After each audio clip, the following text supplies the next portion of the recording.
My name is Audrey Keller. I'm 29 years old. And at 1:47 a.m., my mother was pounding on my apartment door hard enough to shake the brass numbers loose. My father kept shouting my name through the hallway, his voice already cracking, while Brooke stood behind them whispering, "Please open the door before this gets worse." 6 hours earlier, those same people had watched me lift my own framed photographs from a donation bin in the family townhouse, like I was clearing out the remains of someone nobody wanted to remember. My mother stood beside the dining room table and told me, "We're updating the house, Audrey, and your old pictures don't exactly help." While Linda laughed like cruelty improved with an audience. Brooke stayed near the kitchen archway, arms folded, letting the silence do its work until my father glanced at the bin and muttered, "Don't make a scene over clutter." I did not argue, because the proof of what they thought about me was already sitting in cardboard at my feet, wrapped in newspaper and shoved beneath a broken frame. I carried the box to my car, drove back toward Center City, and stopped at a red light long enough to notice one frame backing had split open along the seam.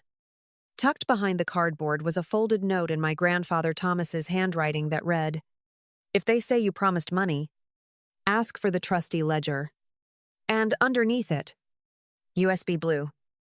My pulse changed the instant I saw the tape-wrapped flash drive buried beneath loose hardware, because humiliation I already understood.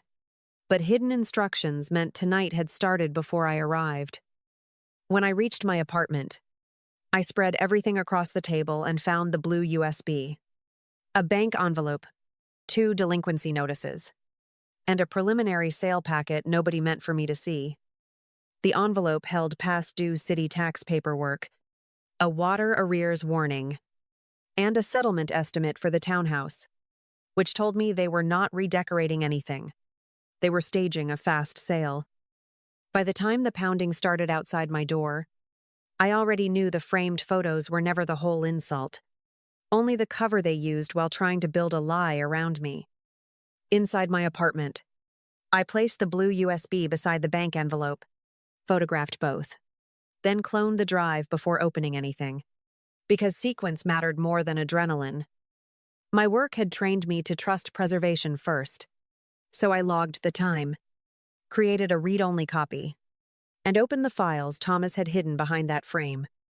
The first folder held scanned trust ledgers, reserve notes, maintenance invoices, and one typed line repeated twice, "House stability is not household spending," which was not sentiment, but instruction. That line hit harder after the bank envelope gave me context, because it held late city tax notices, a water arrears warning, and a preliminary settlement estimate.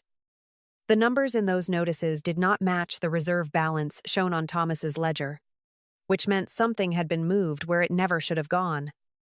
I pulled up the county property portal, matched the parcel record, confirmed the delinquency status, and watched their panic stop looking emotional and start looking administrative.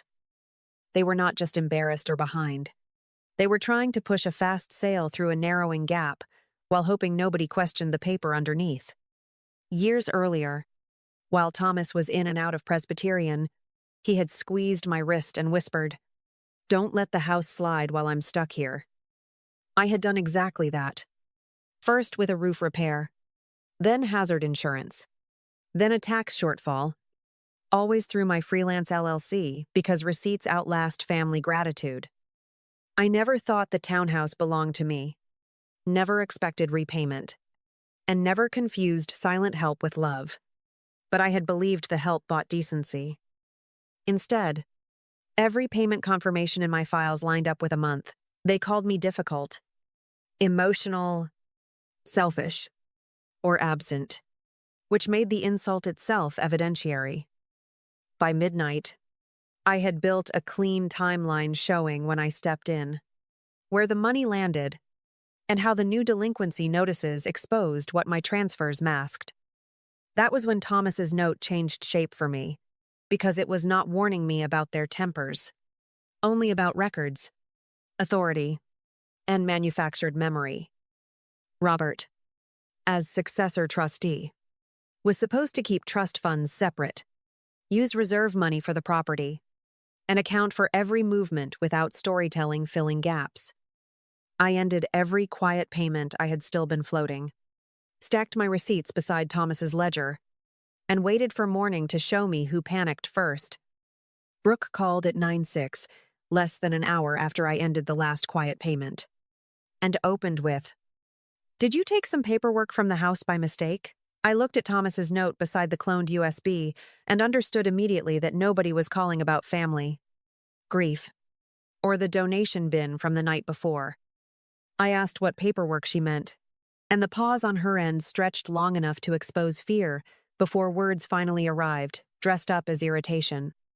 She settled on, "Dad needs a few property files back today," which told me more than any apology would have. Because Robert never asked politely when he thought power still belonged to him. I told her I had found delinquency notices, a preliminary settlement estimate, and a trust ledger that did not match the condition of the townhouse they claimed was merely being refreshed. Brooke tried, "You're making this bigger than it is." But the line landed weakly against documents already open on my table with dates, balances, and Thomas's typed instruction. I let her keep talking until she reached the real point, which was not my feelings. Not family harmony, but timing, deadlines, and a closing window narrowing faster than they expected. When I mentioned reserve funds, she went silent, then dropped her voice and asked where I got that word, as if vocabulary itself had become dangerous.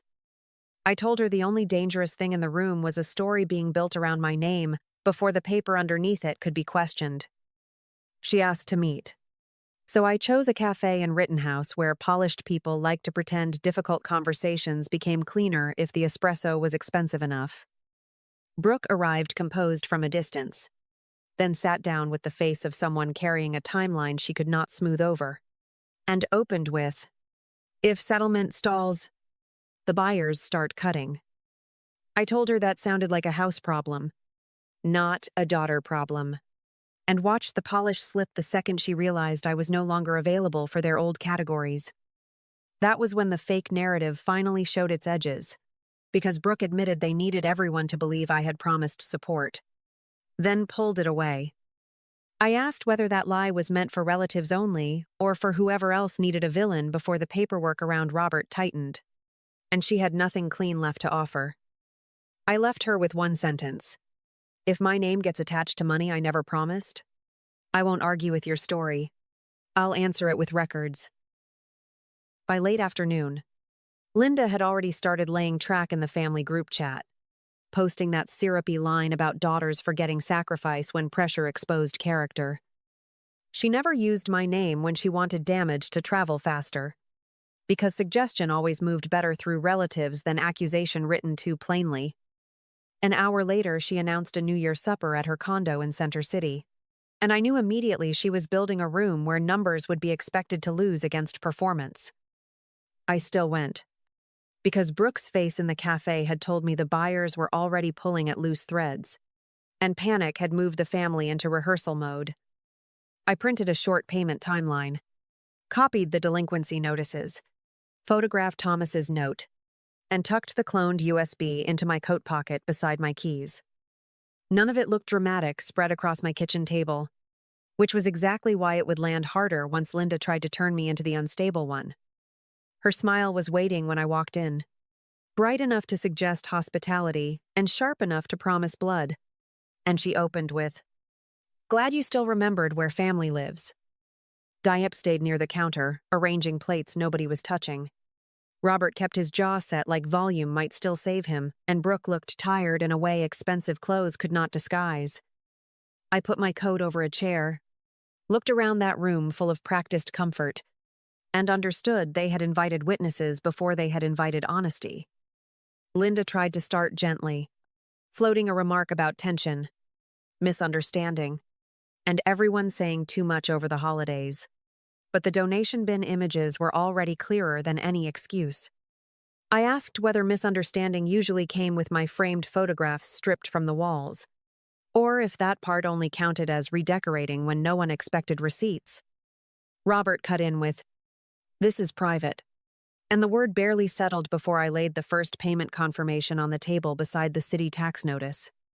Once the dates started lining up aloud, the room lost its easy posture, because January matched the roof patch, March matched the insurance lapse, and July matched the water arrears. I did not raise my voice while I named each amount I had covered through my LLC. Only enough to keep the property stable while they kept calling me emotional, difficult, and absent. Diane tried. "You chose to do that." And I let Thomas's note sit beside the trust ledger long enough for the sentence to collapse under its own ugliness. That note changed everything, because it tied my help to his instruction and tied Robert's role to a standard none of them wanted spoken in company. When I mentioned reserve funds, trustee responsibility, and the sale packet already estimating a closing they hoped to rush before questions started, Linda physically stopped moving. I told them they could keep telling stories about my temperament if they wanted, but if they attached my name to promises I never made, the paper would answer for me. After I left Linda's condo, I sent nothing, because the delinquency notices, Thomas's note, and my payment confirmations said more than emotion could. I built one clean folder, separated public records from trust material, and labeled every file by date until the story looked like family sequence. By 11:32, Brooke had called twice. Diane had texted, "Please don't make this uglier," and Robert left a voicemail about handling things quietly. That voicemail mattered because privacy became sacred to Robert after the paperwork stopped protecting him from consequences he had spent months postponing. At 12:18, Brooke called again and admitted the buyers wanted proof the outstanding obligations would clear before settlement, which Robert could not produce. Then she gave me the useful part. "Mom and Linda think if relatives hear you promised help first, nobody will question the timing." I asked whether that lie was staying inside the family or drifting into my work and building, where sympathy moved faster than records. Brooke went silent, then confessed. Robert had blurred trust reserve money into household survival, and nobody could close if I stopped absorbing damage. That was enough for me, because the ledger on my table already showed where authority ended and exposure began for everyone involved. At 1:47, the pounding started, and through the peephole I saw 4 of them arranged outside my door by panic instead of rank. Diane's mascara had broken. Linda looked smaller without an audience. Brooke clutched her phone, and Robert stood rigid like fear offended him. I kept the chain on, opened the door a few inches, and listened while Diane pushed out, "Please don't do anything irreversible tonight." Robert tried authority first, telling me this had gone far enough, but the delinquency notices on my kitchen table made his voice borrowed. I told him the only reason he was in my hallway at this hour was because his paperwork no longer matched his confidence. Linda reached for misunderstanding and hurt feelings, and I asked whether trust ledgers, sale packet, and written lies now counted as feelings too. Then I gave them the terms, because vagueness was the shelter they had lived under and I was done leaving it standing. Tonight, in writing, they would tell everyone I had never promised settlement money, never abandoned obligations, and never manipulated Thomas about the house. They would stop attaching my name to betrayal, fraud, or pressure, because if those words touched my professional life, every record went to counsel. Robert snapped that I was threatening my own family, and Brooke turned toward him with, "No, she's making you say what happened." That sentence split the hallway cleanly, because it exposed the real center of everything they had built and stripped cover from everyone hiding. So they typed under hallway light, "Read each message aloud through the narrow opening," and left at 2:31 carrying their own corrections still. By sunrise, the corrections they had typed in my hallway were already doing what my family feared most, which was surviving without their control once other people read them.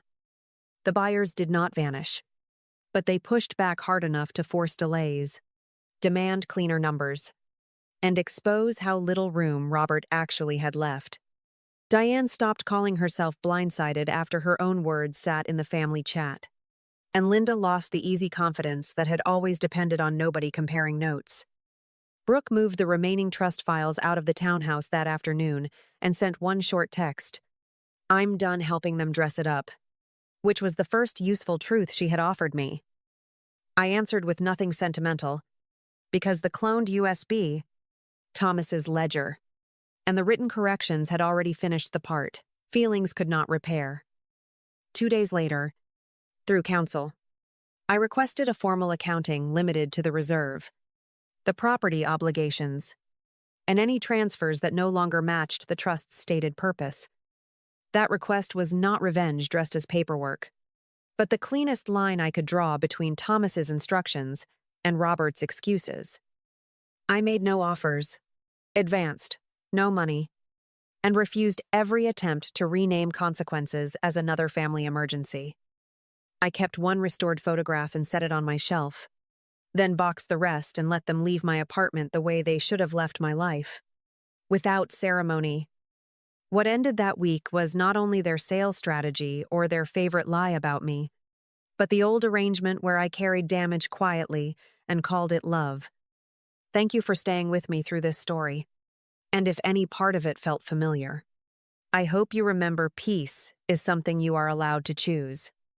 Stay close for more stories about surviving hard endings, finding steadier love, and building a life that feels like your own.